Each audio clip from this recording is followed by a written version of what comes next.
To a certain extent, I think the thing that we do is we tend to sort of do all of our work together in prep, and then we're so on the same page that one will pick up one thing, one will pick up another. I mean, we're pretty in sync creatively, or we wouldn't be working together this long. Also, directing is a lonely job, and so to have somebody kind of that has your back all the time is kind of a good, we found to be useful. Yeah, it's also really cool to split your salary. Yeah, so always fun.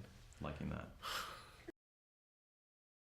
The story is really about two friends who are sort of stuck in a platonic marriage with each other. You know, they're each other's first call and last call of the night, but like a lot of people that we've known, they kind of can't see what's really right there in front of them and that they probably should be together.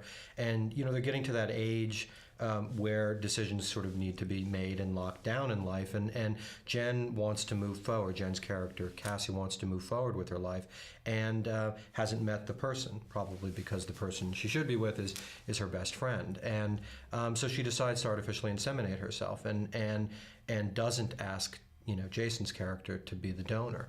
And Jason's character is not quite sure why this upsets him so much, since they're just friends, but it's, I think because it's challenging him on some, you know, subconscious level to step up, and he doesn't have it. And so, you know, like Will said, he throws his luggage on the train right as it's leaving the station, probably out of some understanding that down the road he will be evolved enough to kind of make this relationship happen. And comedy ensues, and ultimately, you know, a heartwarming kind of life-affirming story comes out of it. Visually, you know, it's really exciting, and it's also where a lot of these kind of relationships could happen, you know, because you're sort of involved in the hustle of New York and kind of the busyness, and, you know, you don't have that sort of regimented, you know, first I'm going to go to college, then I'm going to get a job, then I'm going to, you know, the city kind of keeps everything sort of vital and alive, and throws obstacles at you all the time, every day. So it was sort of the right place to set it, and there's sort of a long lineage of movies like this in this genre, romantic comedies, that that we love that take place in the city. So it was kind of great to be there for that. And it was also super exciting to not be shooting St. Louis with a week in New York or Vancouver with 2 days in New York, to actually be there and to shoot all of our stuff on location.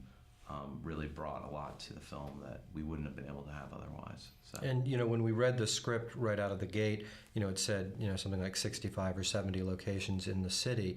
You know, there weren't a lot of repeating locations. And this is sort of an older style, you know, Manhattan and other movies used to sort of just have characters whirling around the city and not kind of tie them to one, you know, boring kind of location all the time.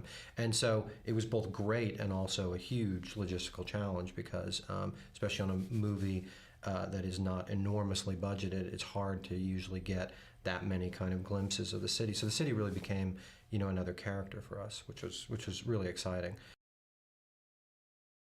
The audiences will most likely come in because of the genre and the familiarity with the genre, and with looking at Jason and Jen in that pairing, because they're an exciting group to sort of see together. You hadn't seen that before. I think what we're hoping is that, you know, it delivers on the comedy, but that there's a sort of a heart that is kind of beating at the center of it with the second act and the connectivity of this kid and the family that will take people by surprise, you know, because what's been exciting for us watching audiences is that, you know, the comedy is delivering, but they are actually buying the legitimacy of the relationship and the connection between Jason and Thomas, and that's kind of an exciting thing to watch. Yeah, we hope they come in, laugh, and then cry.